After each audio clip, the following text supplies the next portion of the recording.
Welcome to Eternal Journey, the podcast.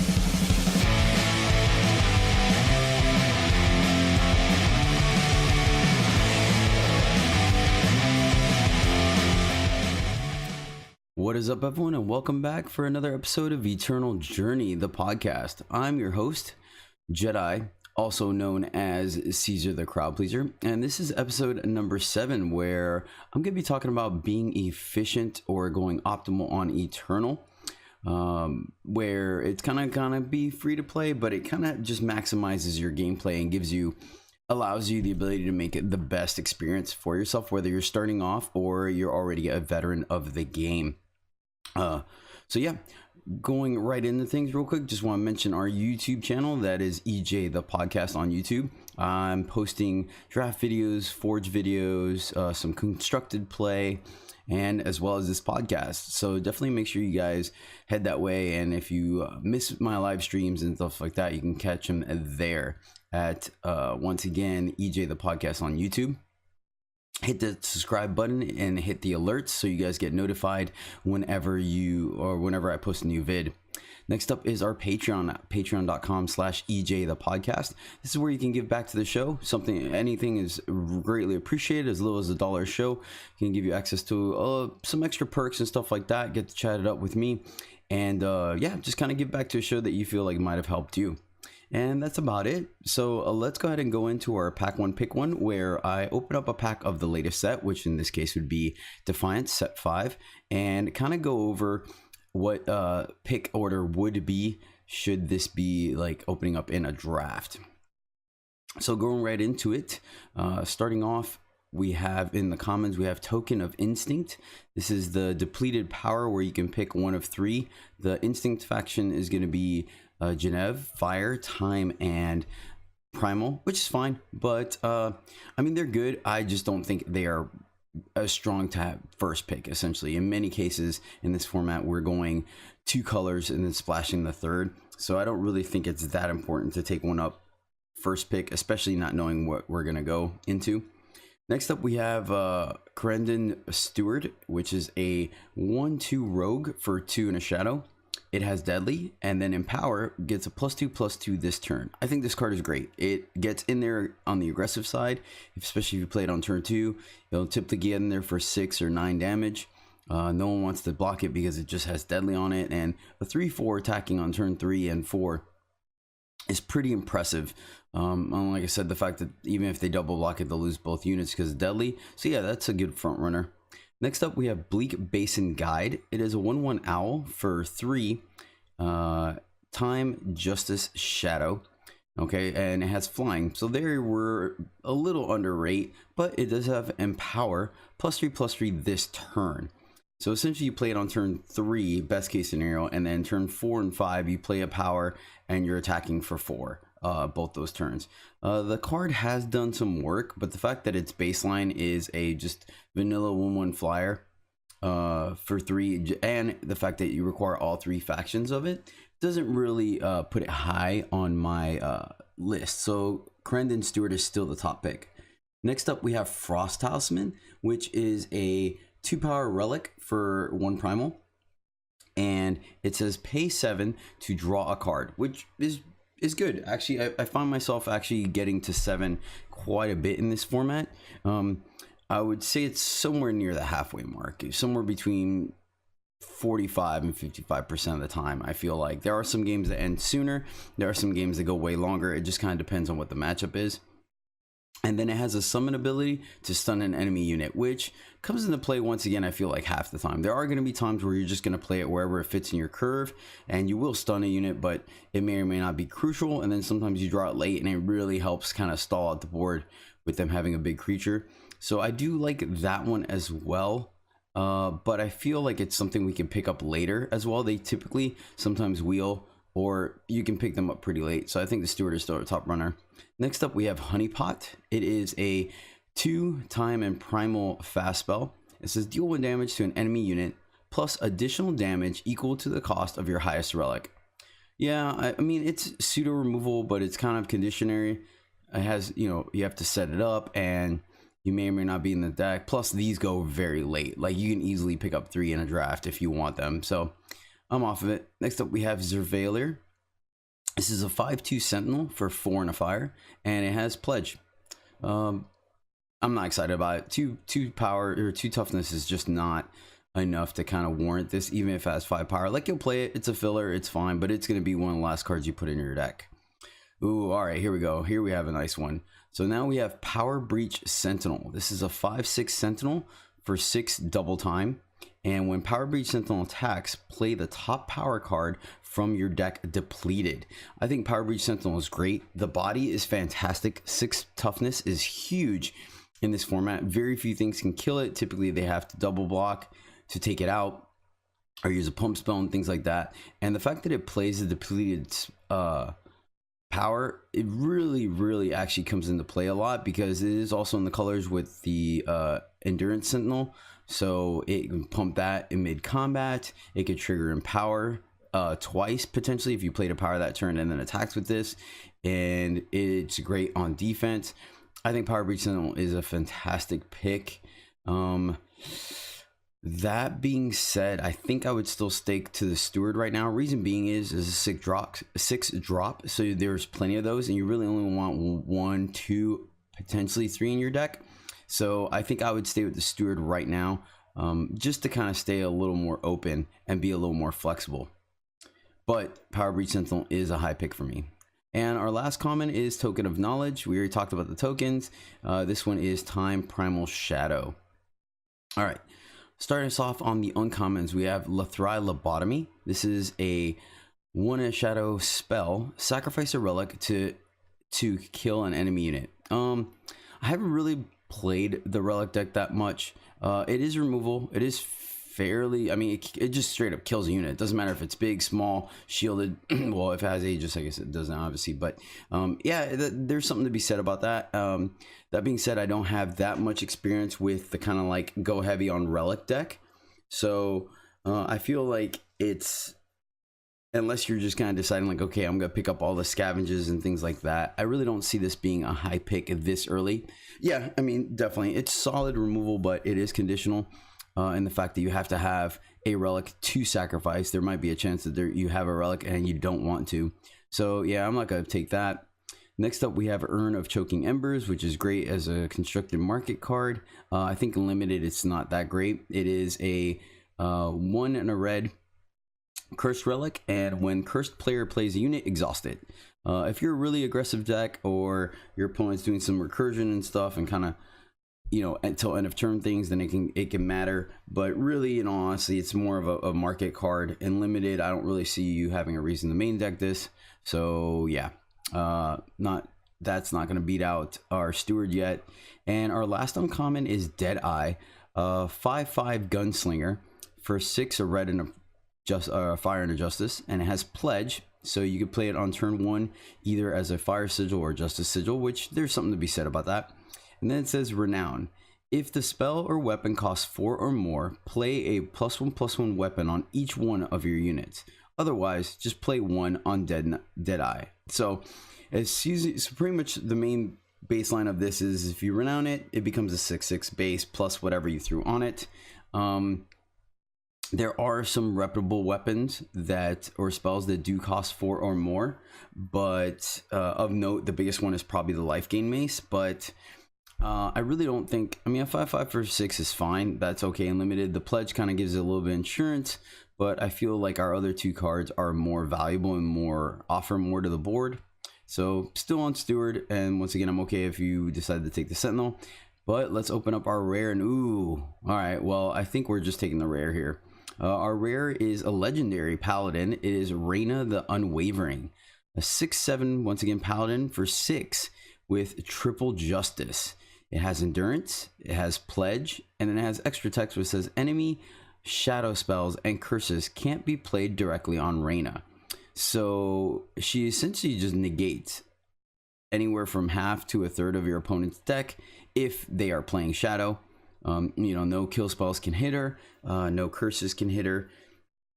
So that's pretty impressive. A 6-7 with endurance for 6 is fantastic. That's automatically beating out like our Power Breach Sentinel and our Deadeye.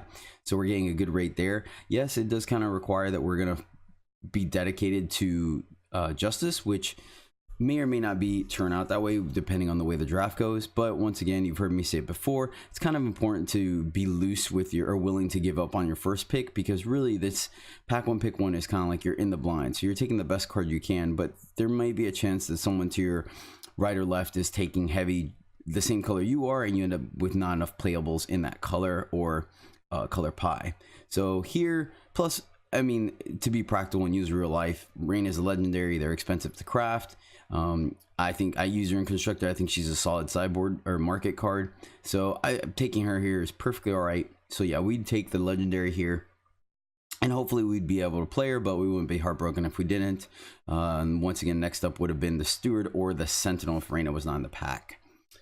So yeah, that was our pack one, pick one. Hope you guys got a little bit of insight on that. And with that, let's go ahead and move on to our main topic, which is trying to go optimal or being efficient on Eternal. And this may or may not mean being free to play for you. It is up to you. I know some people consider that kind of like a badge of honor, that you don't spend money on a game. Other people have no problem spending it, and other people are kind of somewhere in between, which is kind of what I am. I'll be honest with you, I try to be free to play. I feel like there's too many ways to spend money. I've played Magic for 20 years, and I know that it empties out your wallet as much as it fills your heart and mind. So Eternal has the potential of being the same.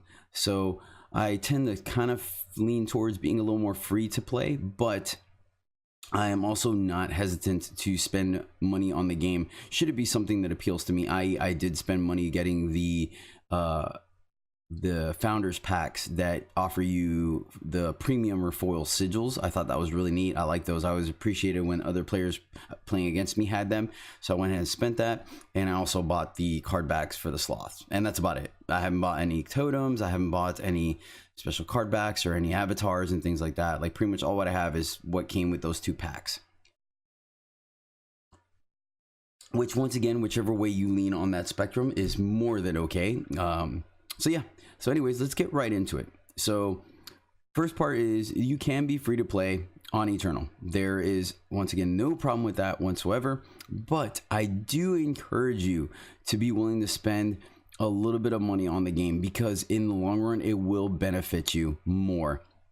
And I mean this because there are various ways to potentially get greater value than anything that is offered free to play. And I think taking advantage of this would be very beneficial to you for multiple reasons. There's no reason why, you can save up a little bit and spend a little bit of money to get a way better return on your investment. And it just kind of kicks you up ahead, especially if you're new to the game. Oops, sorry about that. Let me fix that real quick. I opened up the game for referencing and I still had the volume on. So give me a second.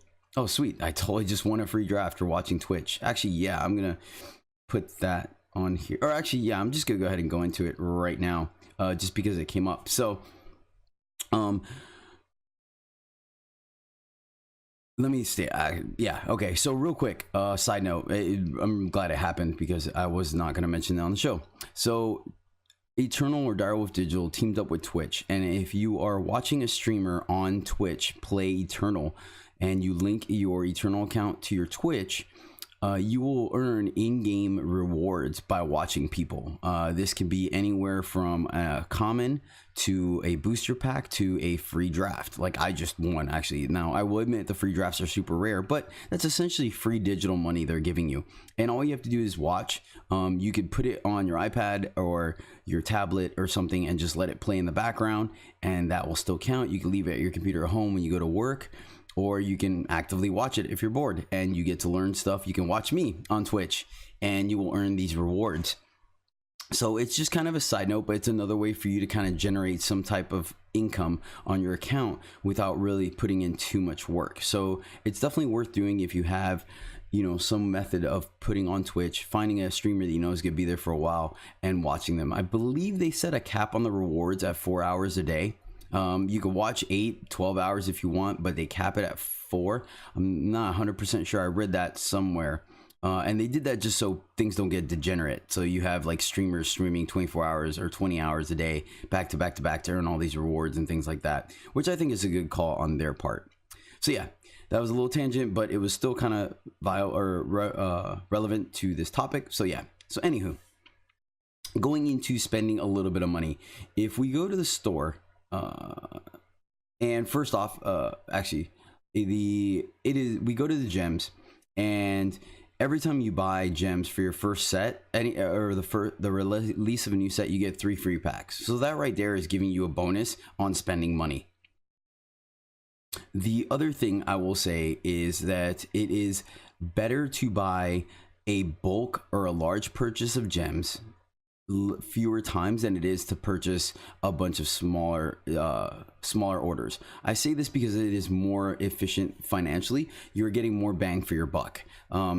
So long story short, if you are kind of conservative and you buy the $10 gems for $1,100 every time because you feel a little bit better about spending $10 versus $60, what ends up happening is in the long run, you're going to end up spending a little bit more money than you would if you just went ahead and paid for the bundle of gems. Like for example, right now, like I said, we have the $10 or $9.99 gems, right? So that gives you 1,100 gems. At a base point, you're getting a bonus right there because the lowest version is 300 gems for $3. So technically $100 or 100 gems is $1. So here you're getting an extra $1 worth of gems. You're getting $11 worth of gems for 10, right? Well, if we go to, using that same math, if you go to the $60 one, then you should potentially be getting 6,000 gems. But for the $60 one, you're getting 1,000 gems. So you're essentially getting $10 extra worth of gems. You're getting $70 worth of gems for your price. So you get them, like, it's pretty simple. I'm not gonna insult your intelligence. So long story short, you can either purchase gems at $10 and get a free $1 every time, or you can potentially get a free $10, which is the best return you're gonna get. So that way it's a little bit easier and on your pocketbook to potentially buy in bulk.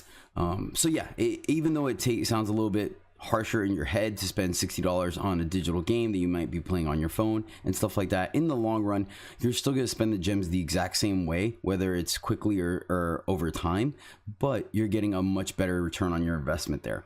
So that's the first step to kind of optimizing your value.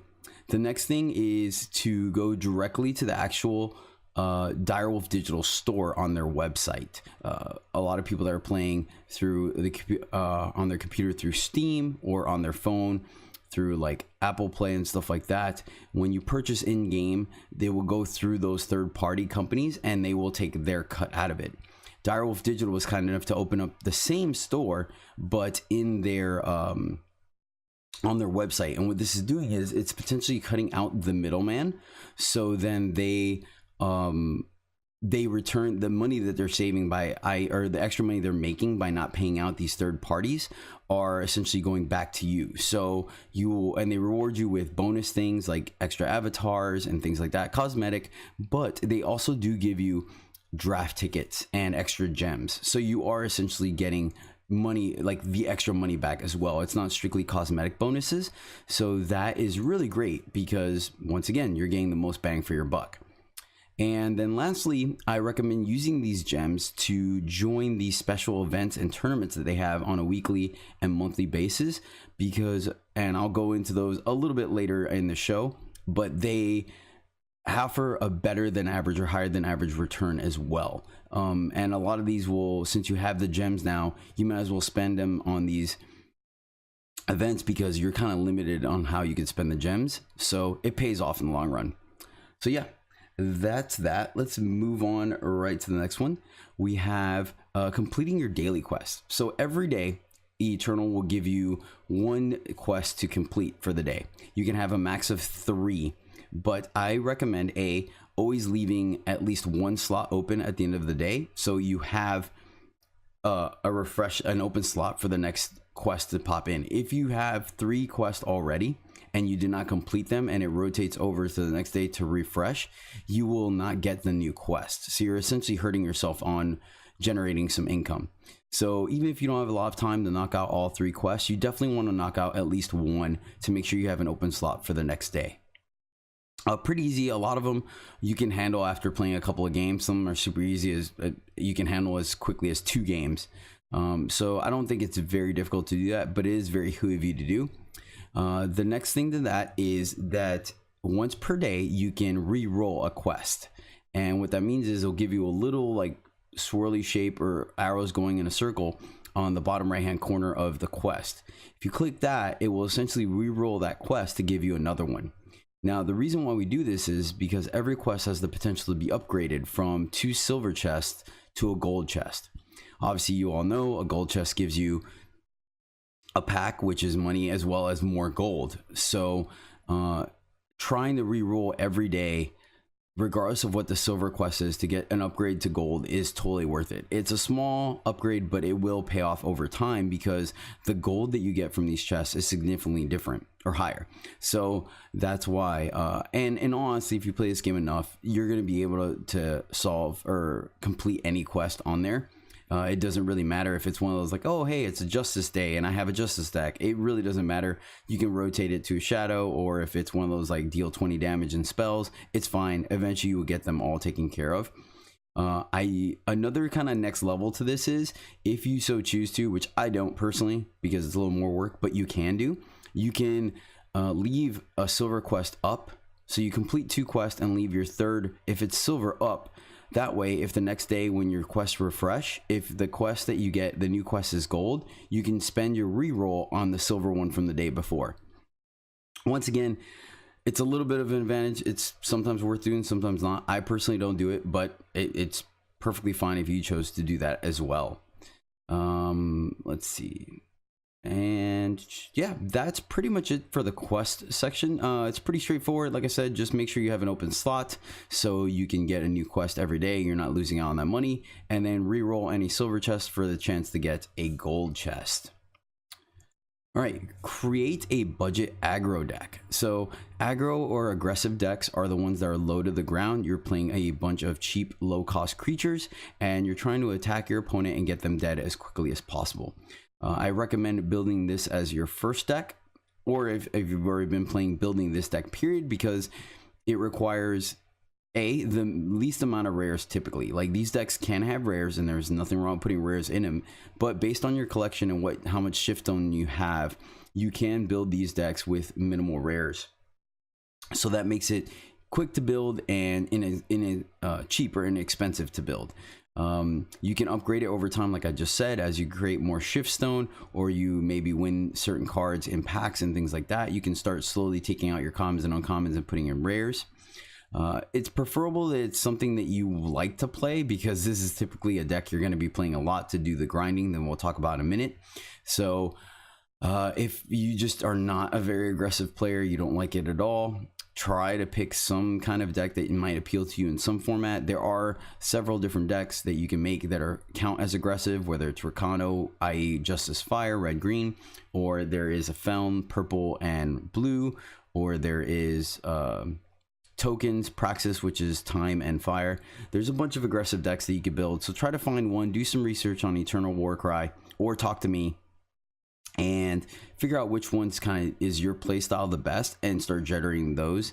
And we're going to be using this to grind out Gauntlet and Ranked and Casuals. The reason being is aggressive decks are really great because, once again, they're inexpensive, but they also get the games over quickly. You either win fast or lose fast. Typically, you're so aggressive, you're making 1-drops, 2, 3, all the way up the curve to about, I mean, you really don't want to go higher than 4, and even then only probably 2 or 3, 4-drops. And you're just smashing your opponent very, very quickly. And this kind of maximizes your time, because you're not sitting there grinding out each single game as if you had a control deck where every game is going to take upwards of 10 to 20 minutes. In aggressive decks, sometimes you can finish a game as quickly as turn 4. So you just made your win rewards in less than 4 minutes. The other bonus to having an aggressive deck is that it has the potential of beating more expensive decks.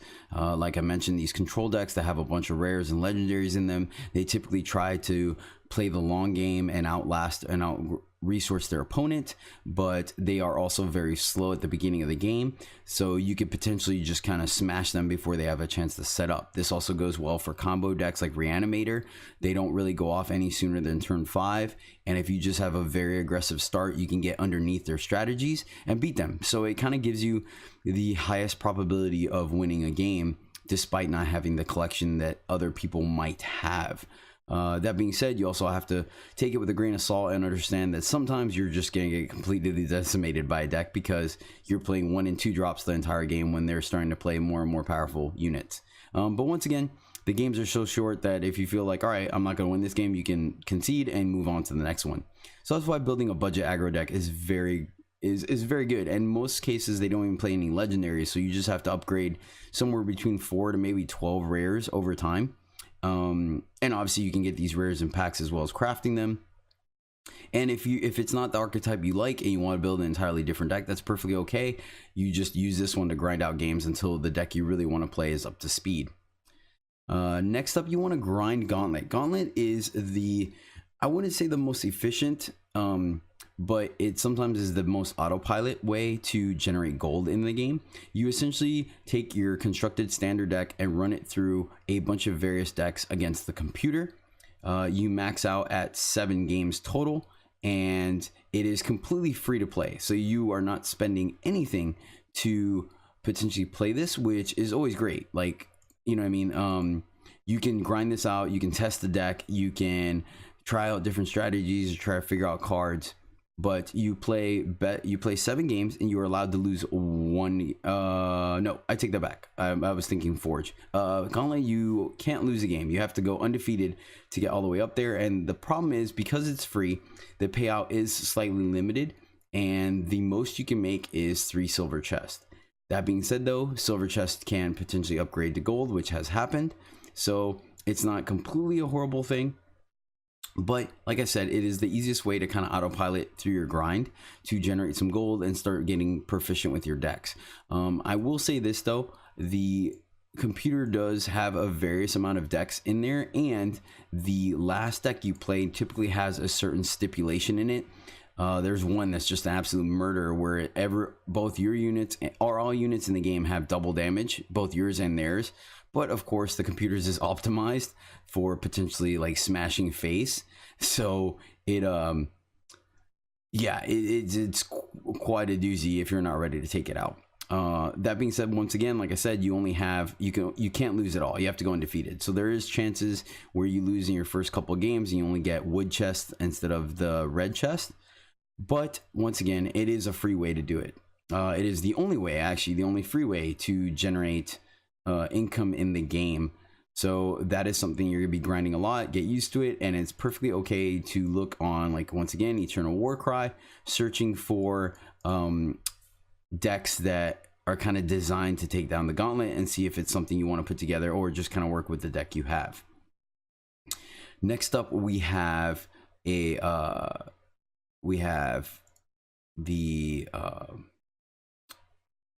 hold on one second. The grinding the ranked. Okay, sorry, I was going over my notes real quick. Grinding ranked. So ranked play is where you are going up against other players. And this is once again where the budget aggro deck really comes into play, because you can just keep getting under people's strategies and kind of outgun them. And here, the way it works is you only get rewarded for your wins. If you lose, you make nothing, except maybe a good or bad play experience and a little bit of knowledge. But it works in sets of 3. So the first time you win, you get a red. Second time you win, you get a red chest. And the third time you win, you earn a silver chest. So essentially, you know, if you're just crushing people, then you're getting reward every 3 games, you're getting upgrade. But of course, there are also the chances you lose, so it might take you 5 or 6 games to get that silver chest. Once you make that silver chest, it resets to where you go again, red chest, silver. And I believe it happens 3 times. After the 3rd time, or 9 wins, it will change so where the third payout becomes 2 red chests. So it'll be 1 red, 2 red. And that will stay for the rest of the day. So you have the option of potentially grinding out the ranked queues to till you get to 9 wins, and then you can drop down to the casual queues, because the casual queues have the same reward after that, where it's red, double red, for 3 wins. And so there are pros and cons to this.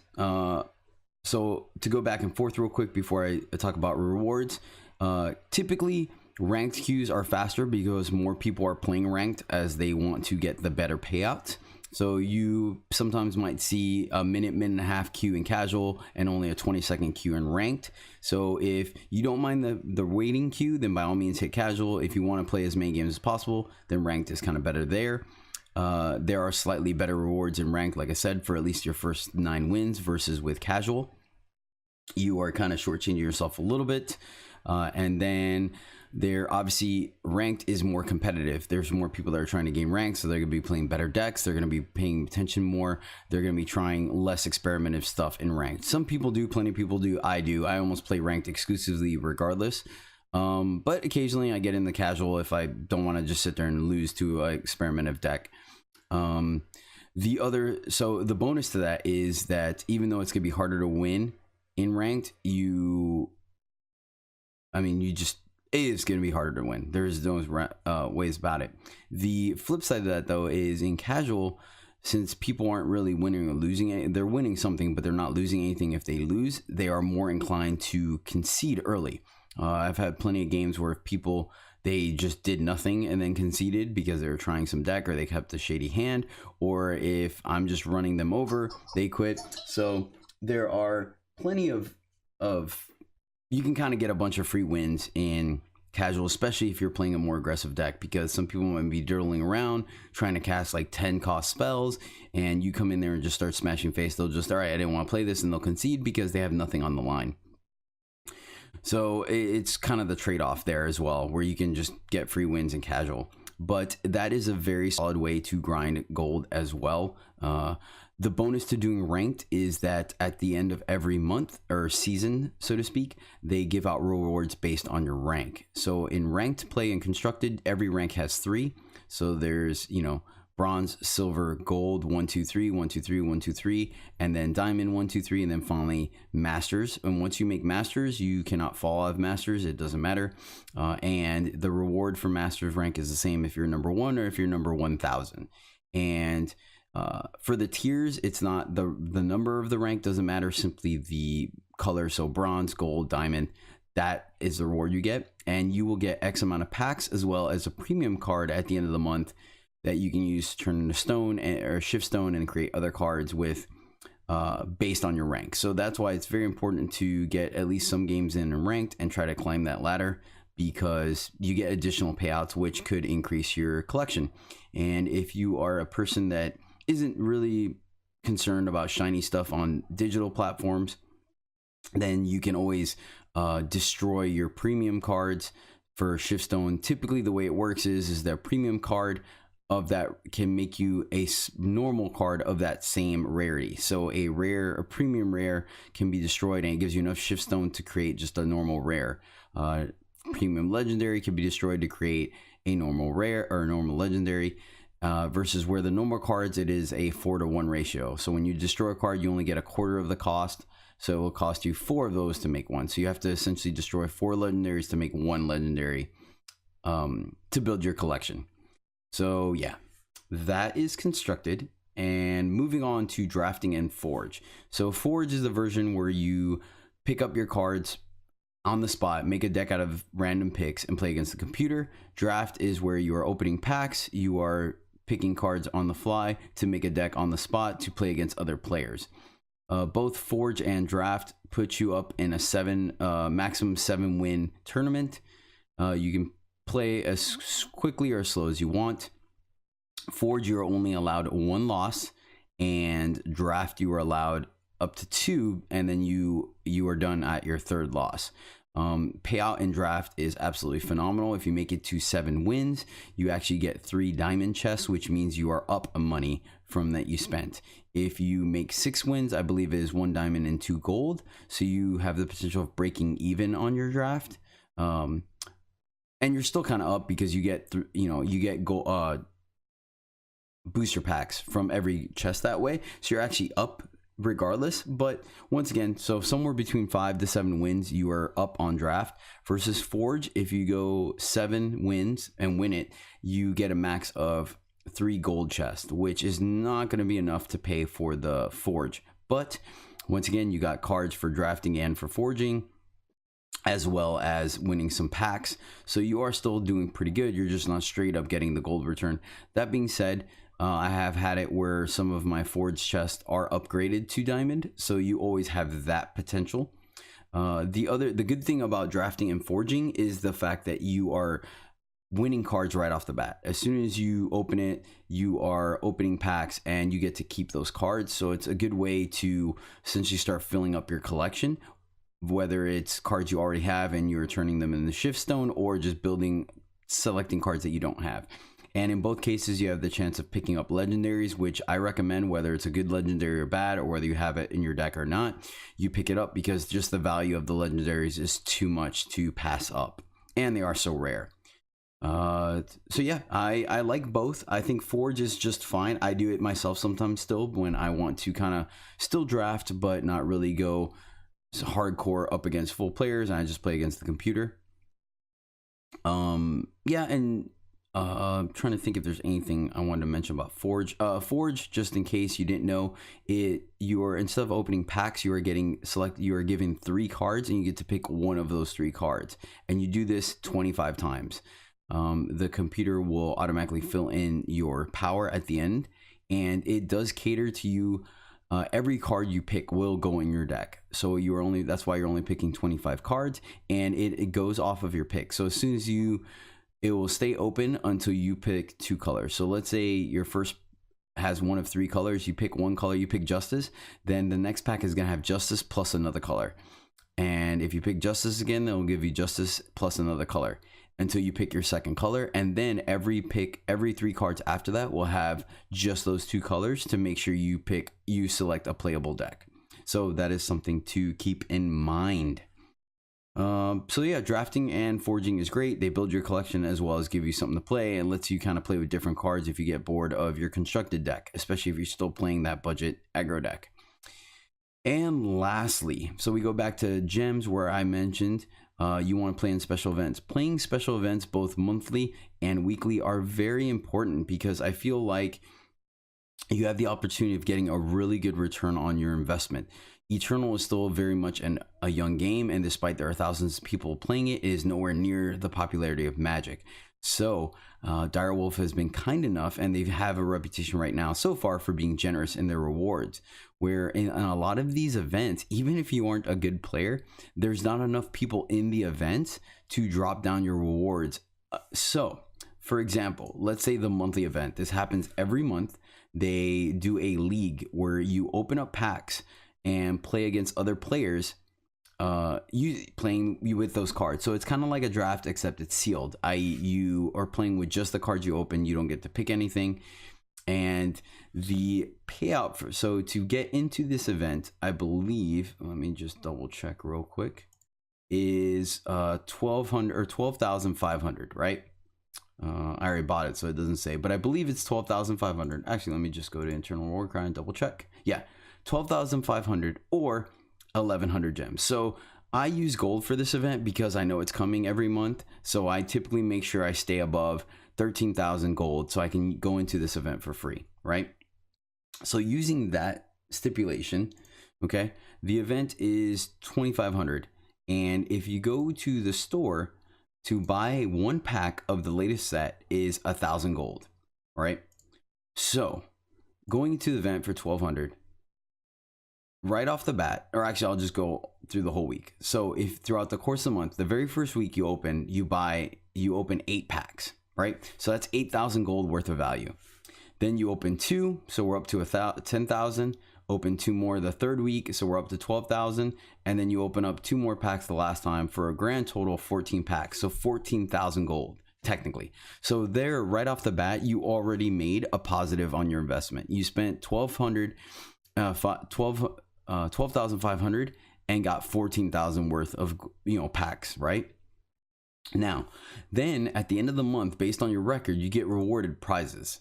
And if you are above 5,000, right? So and right now I'll just tell you, 5,000 people do not play this tournament, the league. In fact, a lot of people think it's kind of boring, so they actually don't. So if you just play the minimum and you get over 5,000, which isn't that difficult, you win 8 packs. So now we're talking about, let's see, 14 plus 8, that's 22. So technically 22,000 gold worth of packs already just for playing, period. And then you also get a premium rare, which once again can be turned into a rare. So essentially you're getting pseudo an extra pack worth. So you're getting now 20, what did I say? 14, 24, 25. Yeah, 25,000 gold worth of value for your 1250 or 12,500 investment. And you get to play with cards and have some fun playing. So doing these kind of events is very beneficial to you as far as kind of maximizing your gameplay as well as getting a solid return. Yeah, and the ECQs that they do, the constructed tournaments, are the same thing. I recommend, even if you're not good, to play them because you are spending, I believe, I want to say it's 1,500 gems to get in it. So essentially $15 to play in a constructed tournament. And once again, the payout is ridiculous. Last month, for example, I did the ECQ and did the event. And I finished the month with 65 packs of rewards. So, I mean, that is preposterous. I spent gold on the monthly event and spent the 1,500 gems on the ECQ. So $15 got me 65 packs. If we go to the store right now and let's see, a box is 64, or I'm sorry, 2 boxes is 64 packs. So that's 1 pack shy of what I made last month for 55,800 gems. So essentially $58. So I spent $15 to make what someone else that was paying cash would have spent $58 on. So you kind of see what I'm saying as far as why it would behoove you to play the monthly and weekly events and stuff like that when they do turn up. Especially if you're not using your gems for anything else, they're just sitting there, might as well. And it's actually a slow grind where you're not spending gems as quickly as you think. So yeah, that is pretty much my take on being efficient with Eternal and kind of maximizing your gameplay as well as the fun you have with the game and your resources. So yeah, I occasionally will be doing draft videos, and draft videos are going to be pretty regular, but I will occasionally also do constructed videos playing with budget decks to kind of show people how you could still win with them and how they play and see if maybe it's the deck that you would like to create. So yeah, definitely check that out. You can check that out on twitch.tv/Jedi_EJ, where I am streaming for right now for sure every Tuesday and Saturday at 2 p.m. Central Time. But I do occasionally get on at other times, so make sure you hit the alert button, follow and hit the alert button so you guys get notified whenever I do get on there. You can follow, see those videos at YouTube at EJthePodcast on YouTube, and follow us on Twitter, EJthePodcast on Twitter. So I post when I'm going live, I post when I put out a new podcast and things like that. So definitely check me out there. And lastly, if you care to see all the other stuff I do, like cosplay and fire performing aerial stuff, you can follow me on Instagram at CaesarLebear7. All right. And once again, if you guys have any feedback for me, you can send that to EJthePodcast@gmail.com. Check it pretty frequently, so keep an eye on what's going on there. Lastly, I want to give a shout out to Limited Resources, which is our pseudo sister podcast on Magic the Gathering. They talk about Limited there, so definitely check them out with Luis Scott Vargas, which is a developer for Eternal, as well as Marshall Sutcliffe, the creator of Limited Resources. And last, Going Optimal by Ryan Spain, which is he did this for Magic Online, or I'm sorry, Magic Arena. So he gave me the idea to kind of do it for Eternal, as well as some of the information and techniques I got from his episode on this. So definitely check that out. But yeah, that is gonna be a show for me this week. Appreciate you guys tuning in, and we will see you next time.